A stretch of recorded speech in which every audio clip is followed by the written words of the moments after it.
নমস্কার, আমি রিয়া।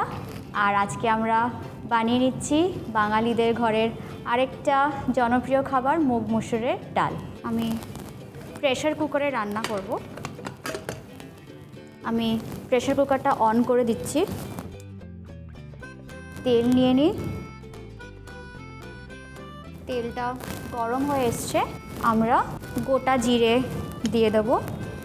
এবার গ্যাসটা একটু কমিয়ে দেবো, একটা ক্র্যাকলিং সাউন্ড হবে। এবার আমরা যে কুচনো রসুন রেখেছি সেটা আমরা দিয়ে দেবো, হালকা নেড়ে চেড়ে নেব। এবার পেঁয়াজ কুচনোটা দিয়ে দেবো।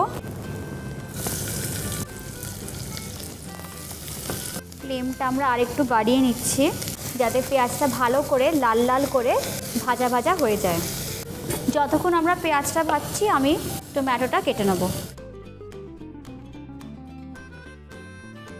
একটু নাড়িয়ে নেব।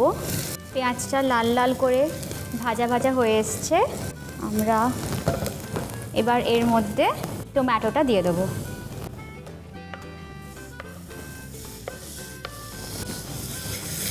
ফ্লেমটা আবার আমরা একটু কমিয়ে নিলাম। আমরা এবার এর মধ্যে হলুদ গুঁড়ো, নুন, অল্প একটু চিনি, কারণ বাঙালিদের খাবারে চিনি যাই যায়। কাঁচা লঙ্কাটা আমি ভেঙে দিয়ে দিলাম, 2টো কাঁচা লঙ্কা দিলাম। ভালো করে আমরা নাড়িয়ে নেব। আমরা এবার এর মধ্যে ডাল দিয়ে দেবো। আমি মুগ মুসুর দুটোই নেব। আমি এটাকে ধুয়ে রেখেছি। এটা হচ্ছে মুগ ডাল।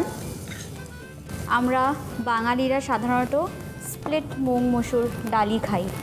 এটা হচ্ছে মুসুর ডাল। ভালো করে একটু ফ্রাই করে নেব যাতে একটু লাল লাল করে ভাজা ভাজা হয়ে যায়। মুগ মুসুর ডাল তো আমাদের বাঙালি বাড়িতে রোজই হয়ে থাকে, ডাল ভাত তো চাই। ভাজা ভাজা হয়ে এসছে, এবার আমরা এর মধ্যে জল দিয়ে এটাকে প্রেসার কুকারে সিটিতে দিয়ে দেবো। এবার আমরা প্রেসার কুকারটা লাগিয়ে দিয়ে এটাকে সিটিতে হতে দেবো। মিডিয়াম ফ্লেম করে দিচ্ছি আমি। 3টে সিটি দেবো, তারপরে মোটামুটি আমাদের ডাল রেডি হয়ে যাবে।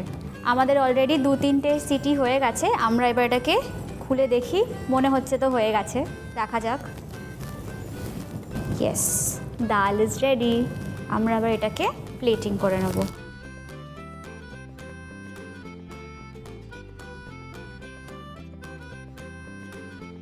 আমরা একটু এর মধ্যে ধনেপাতা ছড়িয়ে দিই। গরম গরম মুগ মুসুরের ডাল রেডি। আপনারা সবাই গরম গরম ভাতের সঙ্গে খান, এনজয় করে খান। আর যদি ভালো লাগে আমার এই রেসিপি, তাহলে রেসিপিটাকে লাইক, শেয়ার আর সাবস্ক্রাইব করবেন সঞ্জীব কাপুরের খাজানাতে।